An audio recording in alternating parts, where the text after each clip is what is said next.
Welcome to Maximal Being, a podcast devoted to ditching fad diets and using real science to get you healthy and feeling great. I'm Doc Mok, a GI and functional medicine doctor who harnesses the power of gut health to get you achieving your goals. And I'm Jacky P, a well-informed layman who challenges the experts and asks the questions that you want. Don't forget to hit the subscribe button or leave a comment. And now, on to the show.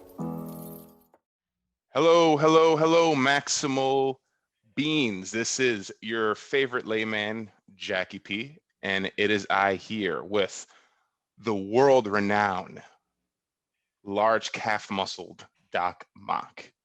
How you doing today, Doc Mok? I am so great, Jacky. I mean, for those few days a year that we see a sun in the sky in Cleveland, it is beautiful. I've been through for a walk. I've done some Tabata. I've worked with some wonderful people today, and I am so ready to talk to you about the other end of the weather. I cannot wait. It is going to be exciting. I was going to say, of all the things you can do in this weather, the one thing you can't do naturally is what we're about to talk about today. And today, we're talking about thermogenesis. Da-da! Now, thermogenesis, what is it? Paleo, keto, vegan, and carnivore. Maybe you've tried them all, but did you have success? Are you still doing that diet?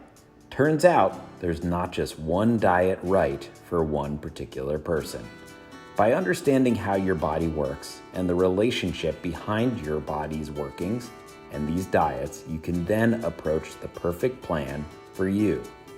In the Perfect Human Diet course, we talk to you about your body's inner workings and the pros and cons of each plan.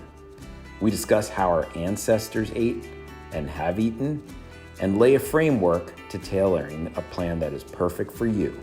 To learn more about the Perfect Human Diet course, head to maximalbeing.com/courses to find out more. And as always, I'm Doc Mok, and I'm here to maximize your health. You cannot supplement your way to health, but there are things that we need to add to our lives that can maximize our pathway to wellness. The American diet is virtually devoid of omega-3 fatty acids, which play a major role in cardiovascular disease, gut permeability, and mental health. Personally, I take omega-3s every night, and iHerb is the best place for clean, natural sources of supplements. I love the ZenWise omega-3 fatty acid supplement, which is free of fish burps and good for the environment. Head on over to maximalbeing.com/iHerb, that's IHERB, and enter the code B as in boy, D as in dog, B as in boy, 5528, and receive 10% off your orders for all supplements. Maximize your supplements with iHerb. So, you talk about the weather, right? It's hot. Our bodies naturally respond to heat, right? We sweat. The sweat helps cool our body with the breeze. But what happens when it's cold outside, right? What happens? You go outside and it's a chilly fall evening, right? Your body goes through thermogenesis. Now, there's a lot of science behind it that Doc cannot wait to go through with you. But but let's first talk about, Doc, you're talking about, right, how our bodies respond to these types of stimuli. And I think you had a very interesting point of view when you talk about how controlled our environments are. So can you take that away? Yeah. So from an evolutionary standpoint, we as human beings, right, used to not have all of the creature comforts that we do now. And so presently, right, how does your day go? So you sleep. Hopefully you've learned from our sleep podcast that the ideal temperatures to sleep in are below 72 degrees. You sleep in your nice little temperature controlled bubble. You've slept so well. You wake up, you make your coffee, you get ready to go to work. Maybe you adjust your thermostat, but not while you're at home to be a little bit more uncomfortable to save money. And then you get in a car. And your car, you instantly turn on the air conditioning because it's hot here in Cleveland, right? You turn it into 68 degrees and you drive to work in that nice, comfy 68-degree weather. And then you get out of your car and you get in this concrete box called a hospital or your place of work. or maybe you're still sitting at home. I don't know. But if you're leaving to go somewhere else, you're undoubtedly, if your place of work is at home or is somewhere else, that is temperature controlled as well. And where are we most comfortable? That's 68 to 72 degrees, right? So our bodies don't have an opportunity to do what we're fine tuned to perform, which is regulate our temperatures. There's a part of our brains in the posterior pituitary, kind of that hangy ball at the bottom of your brain. And while blood's going through there, it's constantly sensing the temperature. Now, when this temperature gets too high or too low, it'll set into motion a cascade of events that will activate those autonomic nervous system motions to either shiver or sweat or somewhere in between. So when we're cold, that shivering not only drives up our sympathetic nervous system, that fight or flight, right? Catecholamines, adrenaline, noradrenaline, but it also moves our musculature and fine twitches it. And all of this generates thermogenesis, meaning heat. We're generating heat energy to warm ourselves, to get our pituitary to sense that our bodies are returning back to that comfy 68 to 72. But we don't let it do that, do we? No, we don't. We get a sweater. We get a onesie if you're me, because I love onesies, right? Same. And we keep ourselves warm, right? So basically, what Doc Mok just said, and I'm gonna say he was flirting the line with medical jargon, but he backed it up with the fight or flight. But basically, what he was saying is, you're cold, you shiver, right? And unbeknownst to me, before I learned about thermogenesis, right, the shivering actually has a lot of great health benefits that I think as humans that we can take advantage of. One of those being fat burning, right? And a lot of folks out there think, okay, fat is just one type of fat, right? You just have fat, there's muscle, there's bone, right? But it's actually a little bit more complex than that, right? So Doc Mok, walk us through, right, the different types of fat, right, and how thermogenesis can help us have, the better fat, right? Right. So there are two types of fat. The first and probably the most well-known being white fat. It's not actually white, but when we look at it under the microscope, it has more of a white tinge to it, versus brown fat has more of a brown color under the microscope, but both are shades of yellow. And we think of fat as just that area around our middle that we're constantly trying to battle and get off of us, right? Everybody hates it. It's ever growing. The more stuff we eat, the less we move, the more white fat we have on our body. But there's this whole other category of fat that can work to your advantage. Now, kids have it right, as they always do. So Q is a neat monster. That kid is running around all the time, constantly getting his non-exercise activity thermogenesis, but he also has a little bit of brown fat here, and it tends to live on where your sternum or your collarbone, your breastbone are. Another example of things that have brown fat are bears, right? Bears, when they're hibernating, they're able to last through the winter just hiding in a cave through those sub-degree temperatures because they have a lot of brown fat. And this is the fat that not only stores energy like white fat does, but it also burns energy for us. And so kids actually are better able to regulate their temperatures than we are as adults for that reason. And so are bears. Over time, we lose that brown fat, and it's just due to our natural aging process. But there's a way that you can recapture that brown fat and kind of biohack it for your own ability to burn white fat. Interesting. So you're saying basically the brown fat is actually what helps us burn the white fat, right? Like the bad, like the love handle fat, right? The low metabolism, I guess the beer belly fat. Now, what you said, there's a lot of ways for us to biohack, right? And right now, right, it's summer, right? It was 94 degrees today in Philly. I'm pretty sure it was just as hot and smoggy out in, Cleveland out there. And, there are people who live in Florida, right, who they might see sub 70-degree weather once or twice, right? So how can we right now in warmer climates or in warmer times of the year, take advantage of this and do some thermogenesis on our own? Sure. So many of you watching any sort of athletic performances right now, the Olympics are going on. Tomorrow, the CrossFit competition starts. And you'll notice a lot of these athletes, after they complete their exercises, will either dunk in some sort of ice bath, or you'll see them sitting in an ice bath, or maybe actually in your neighborhood, you've seen a cryotherapy joint pop up. And this is a way that we can utilize this concept of being uncomfortable, of being cold, to generate cold thermogenesis to help burn that fat. Now, that's an extreme example. Some of you that have seen people do this say, I can do that. And if you ever remember the ice bucket challenge, I mean, I'm glad that it raised a lot of money for a very good cause, but man, it is so uncomfortable and awful. You don't have to go to that extreme really to generate cold thermogenesis. But the reason why they're doing that is multifold. It's not necessarily just to improve their body composition, but we know that cold slows pain, or something called delayed onset muscle soreness. DOMS is the terminology. That soreness you feel after working out from lactic acid and small microfibril tears, which is how we build better muscle.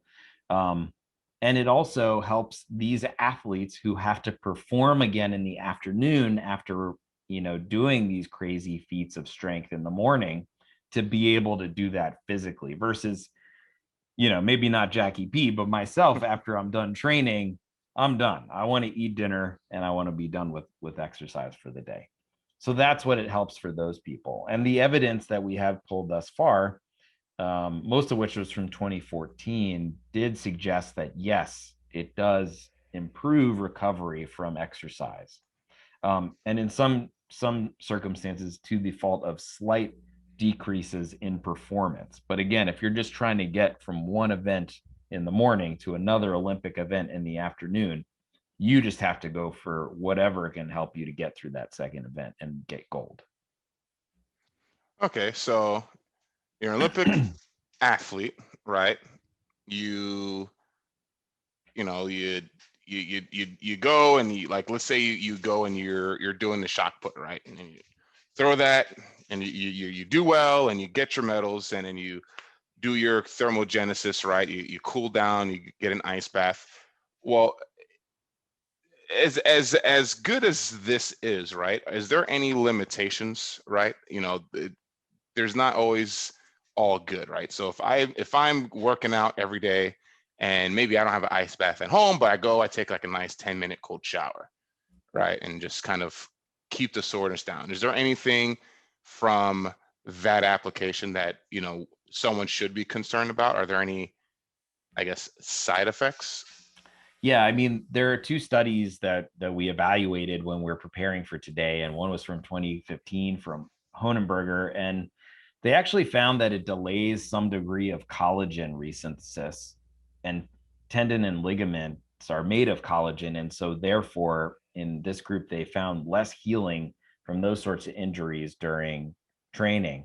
And also, we found in a study by Singh and his group in 2017, where yes, it improved delayed onset muscle soreness, but they found again that these athletes who did induce cold thermogenesis in between exercises, they had some decline in their performance in terms of muscle weightlifting sort of exercises during the time of the study. Also, an interesting point, Jacky P, is that the guy that originally created the whole regimen of what we learn as the rice regimen when we're as doctors, where you rest and you ice and you compress and you elevate things that are injured or to improve your recovery, he has since redacted the ice part of his initial recommendation. And this hasn't really fallen into mass media because there's all this money built around cold thermogenesis.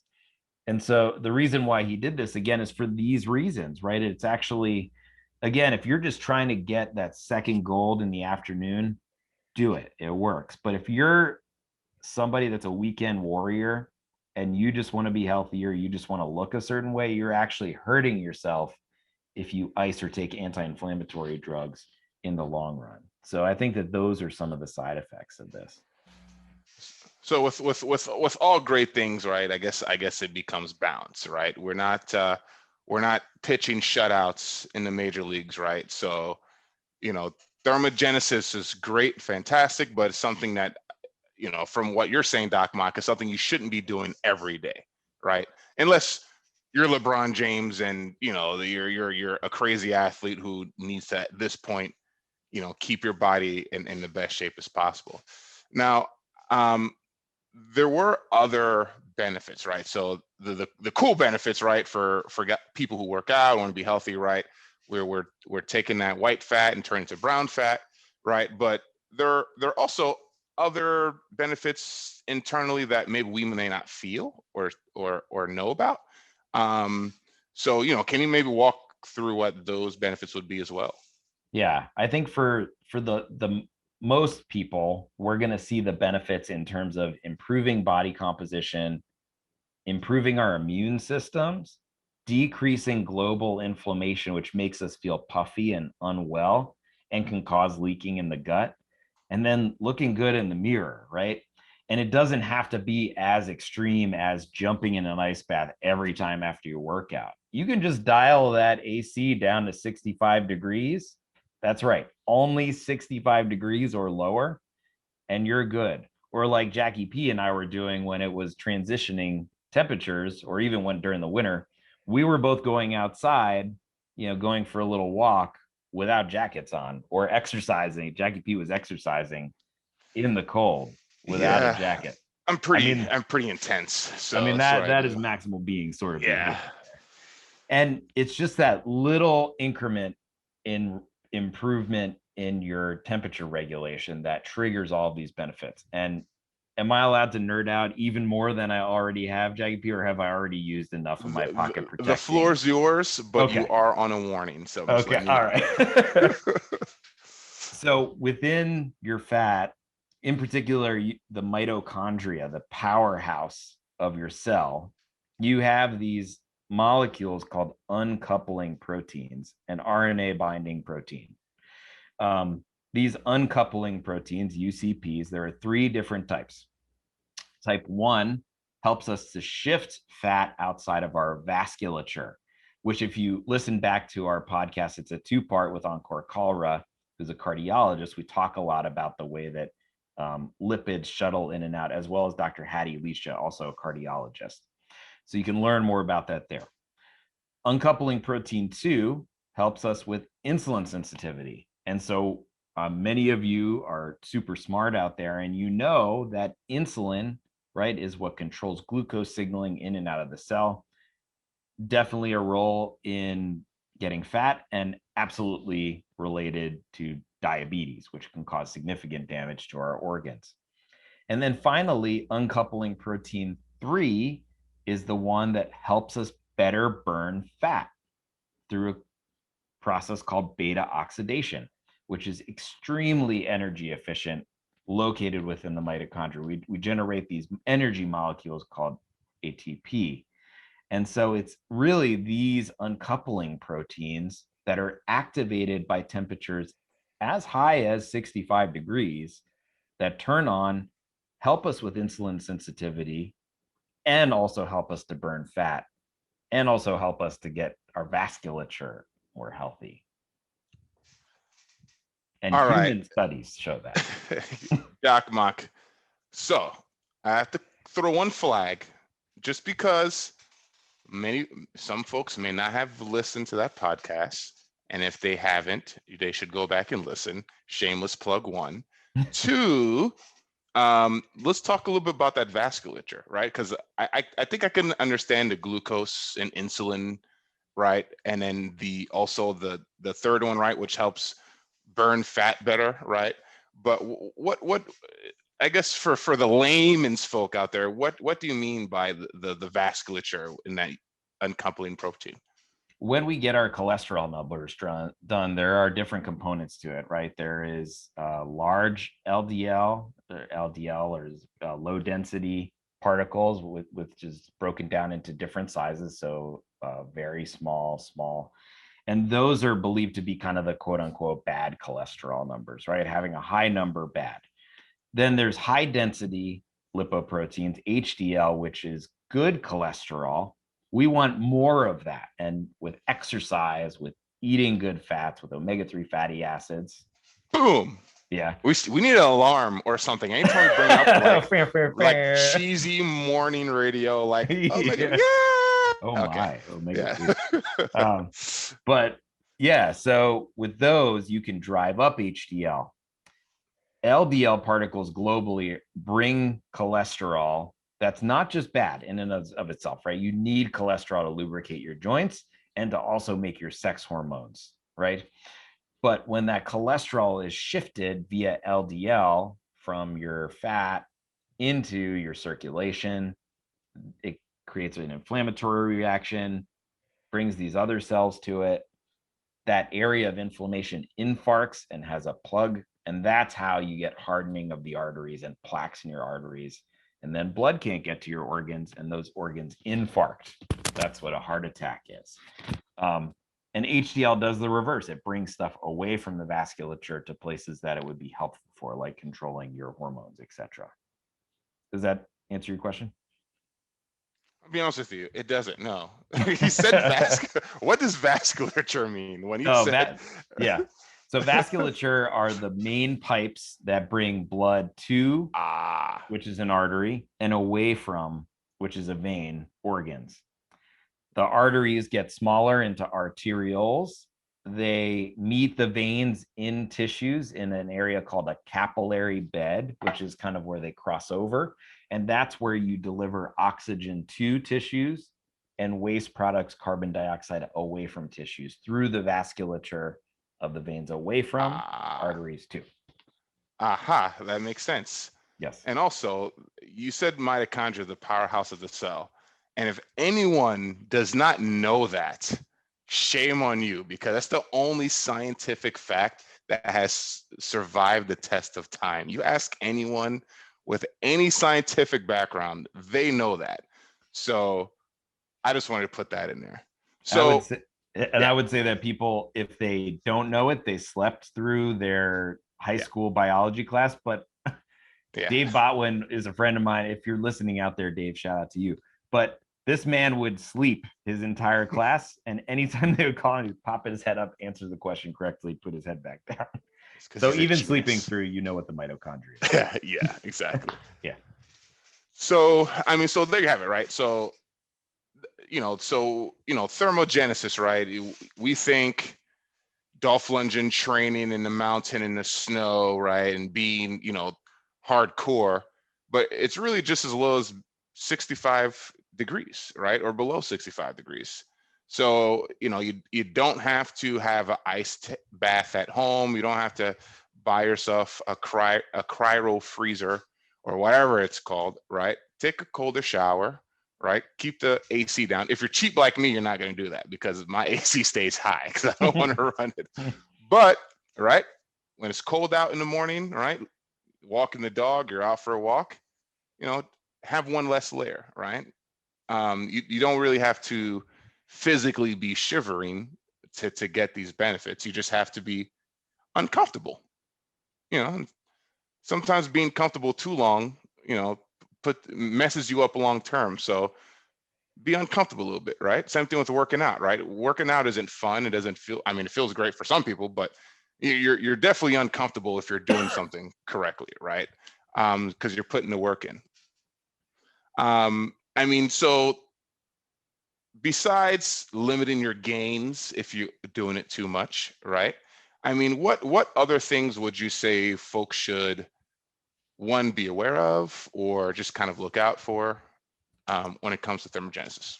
Yeah, and I think that feeling of uncomfortable, the technical terminology is hormesis, right? It's just training your cells to adapt to stressful situations. Cold thermogenesis is just one example of that.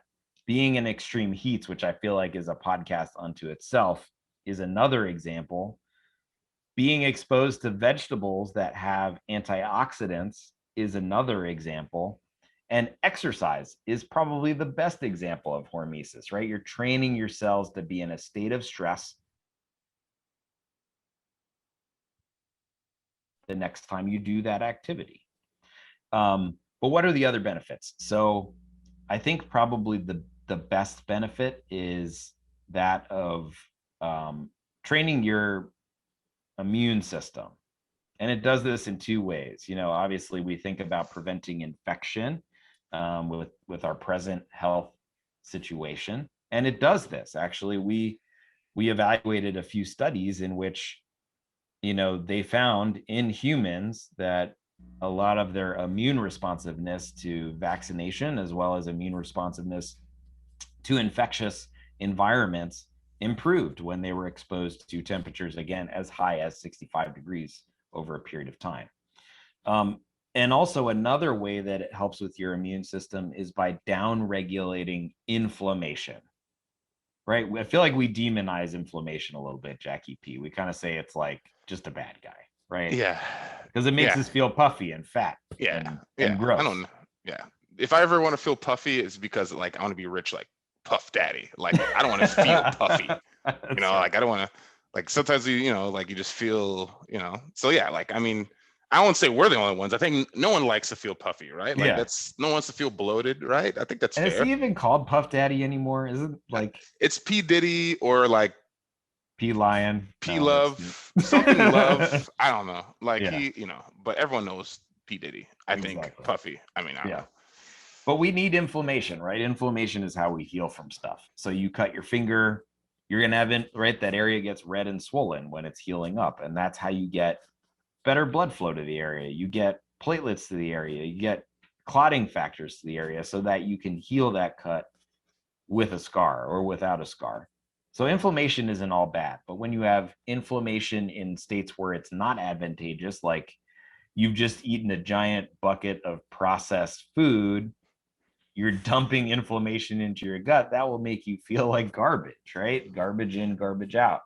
And so cold thermogenesis will help in those situations for your immune system to be like, wait a minute, this stuff isn't supposed to be here, but I'm not going to react as strongly as I would if like there's a cut over there. I'm going to focus on the cut over there, and I'm not going to react to this thing over there, which is also useful for people that have autoimmune diseases, right? Jacky P, like people with lupus, people with scleroderma.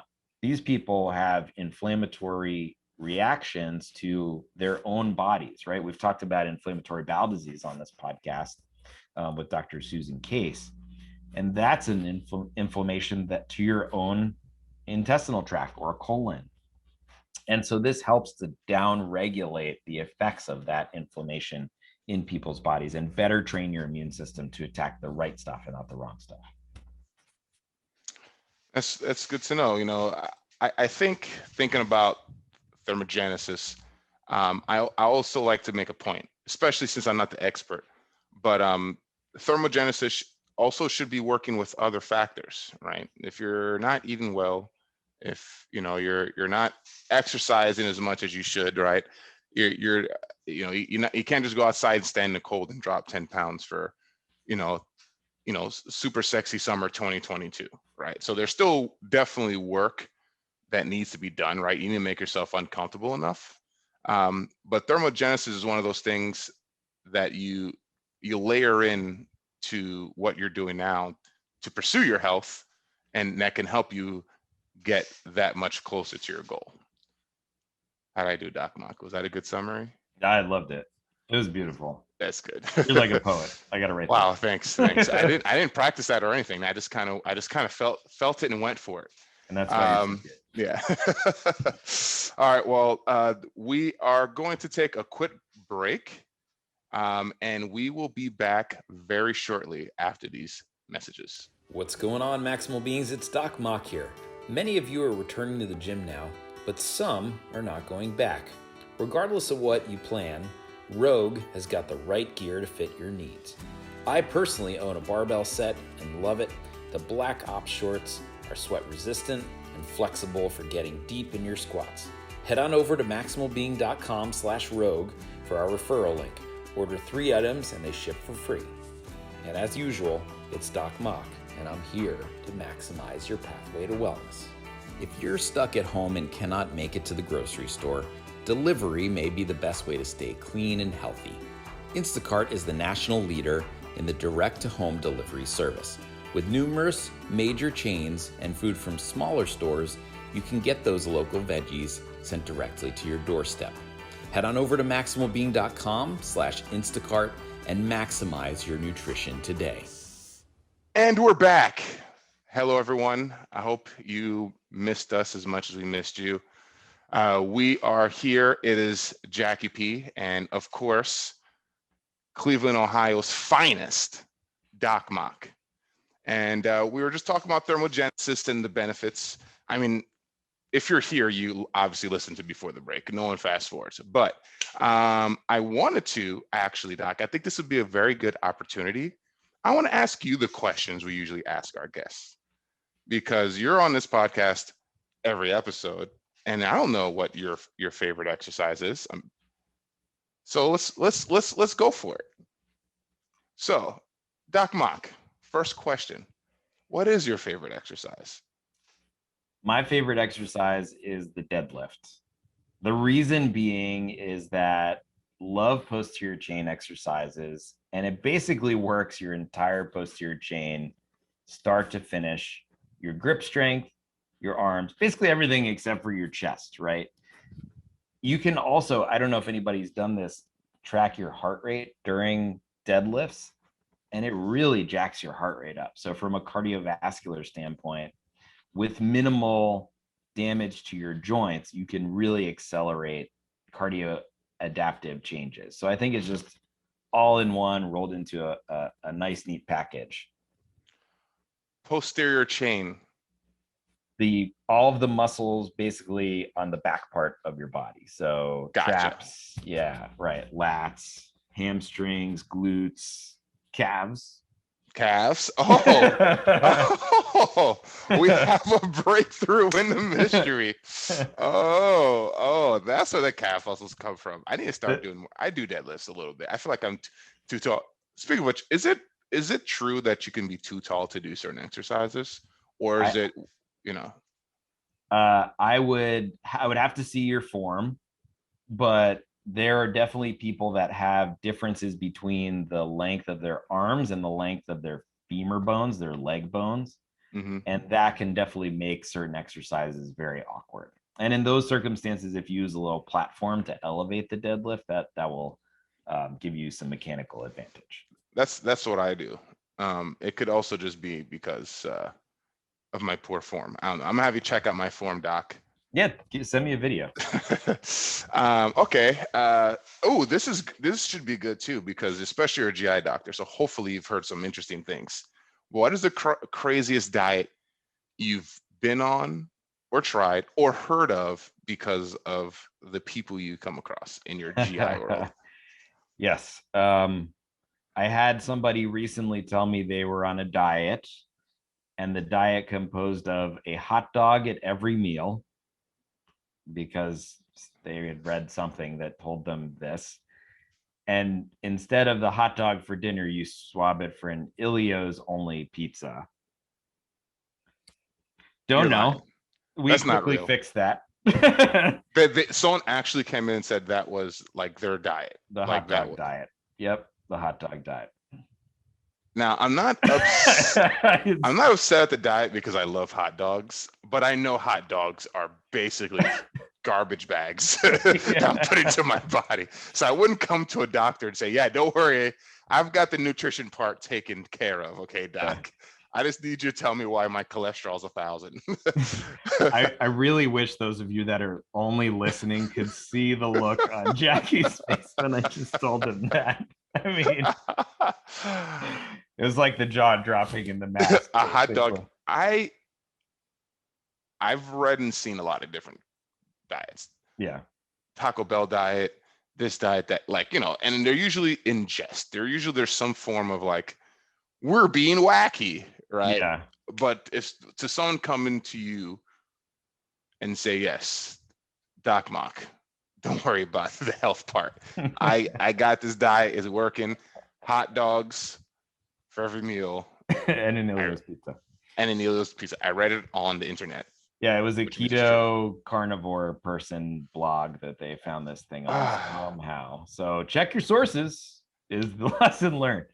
I also had somebody who actually was a Olympic athlete at one point in their lives, and this person was placed on a cleanse for about 6 months by a holistic care provider, which, again, I'm not at all resistant to holistic care providers. I think they offer a lot. But this was essentially just wiping out their microbiome for 6 months. And I saw them with GI issues because they probably, that one little bacteria floating around their colon is like, help me, Doc Mok. So again, eat real food, eat enough. If you can't pronounce it, just don't eat it. 6 months is a long time for a cleanse. That's a long time. Short-term cleanse, fine. But 6 months, give your microbiome a break, please. Yeah. Speaking of cleanse, Doc Mok, let's say, you know what? I've been crushing it, getting mad gains on this hot dog diet, right? And I've been doing my deadlifts. My posterior chain is looking just shredded. But I need a cleanse. Like what would you, Doc Mok? I mean, would you even, like, what would be like a Doc Mok GI doctor approved cleanse from what you're eating to how long you're eating that, if there's a thing? Yeah. I think that doing something under the supervision of your healthcare providers is really important, especially if you have conditions that modulate that move your blood sugars around, like diabetes. But I think that having a component of fasting in the regimen is important at the start. I think adding some catharsis to clean out your bowels for one day only is important, right? Because you're kind of wiping out the microbiome that's unhealthy, if it is unhealthy, and then reintroducing a combination of pre and probiotics. And so just to break that down, and we did talk about the microbiome on a prior podcast with Jeff Costanzo and Dr. Porus Shah. But prebiotics are what the bacteria, yeast, parasites, etc., and viruses that live inside your microbiome eat for fuel. Things like vegetables, right?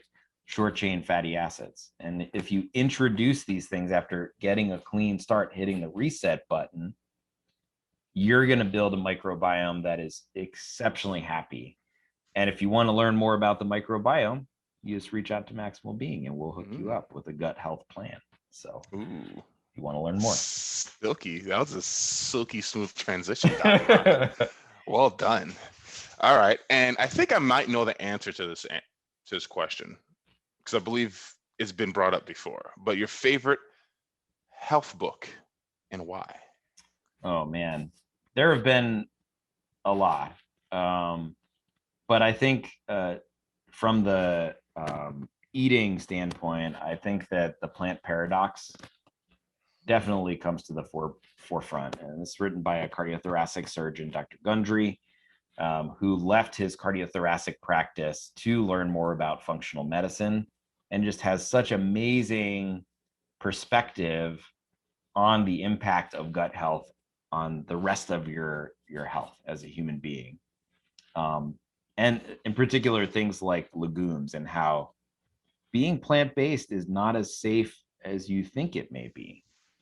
For the reason that we talked about, right? Hormesis, right? Plants aren't innocent. They're not totally innocent. They're not just sitting there waiting for you to pluck them out of the ground. They have defense mechanisms too, to either spread their DNA or hurt you for taking their DNA away from them. And then from a training standpoint, I like Good to Go by Christy Ashwender. And I know I've mentioned this book a number of times. I mean, it is evidence-based.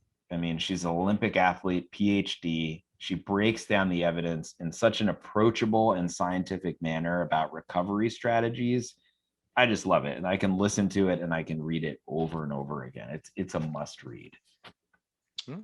Okay. She's also a supporter of us. So hey, there it is. Boom. I was gonna say, sounds like someone who should be introduced to Maximal Being, because that's what we're all about. That's right. Right. Approachable science. That's right. Okay. So thermogenesis, right?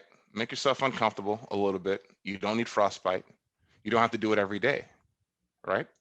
You could do it in small things. You could cold shower, or what I was doing for a little bit was 30 seconds of cold at the end of my shower. Done. Right, guys? We don't have to get fancy. Don't get a bucket. Don't get a bunch of ice, right?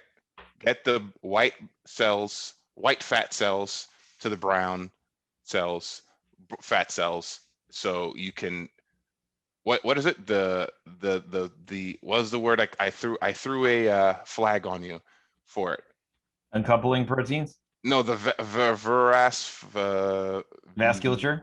Vasculature, yes. Mm-hmm. Boom, get your vasculature right. Yeah, improve your glycemic control. Yep. Right. So many different things, and like we always say, layer it in. Right. If you're gonna couple that with fasting, layer it in. You don't have to, be eating all day every day now and then say, you know what, I'm gonna start fasting 18 hours a day. Right. Start slow, start small, set small goals so you can celebrate those goals, and then keep marching towards your maximized self. Aggregate gains, right? Aggregated gains, right? Yep. That is a Jacky P original concept. Aggregate gains for your health. Those little things. Gains, yeah. A little bit. That's it. Just add those little things over time. And then you will be a maximized being and have large calf muscles like Doc Mok. All right. That was the last calf muscle joke for this podcast, because I am done. Do we have anything else to talk about, Doc? No, I mean, I have a Facebook Live that just came up. We have a lot more coming up. Keep an eye out for those.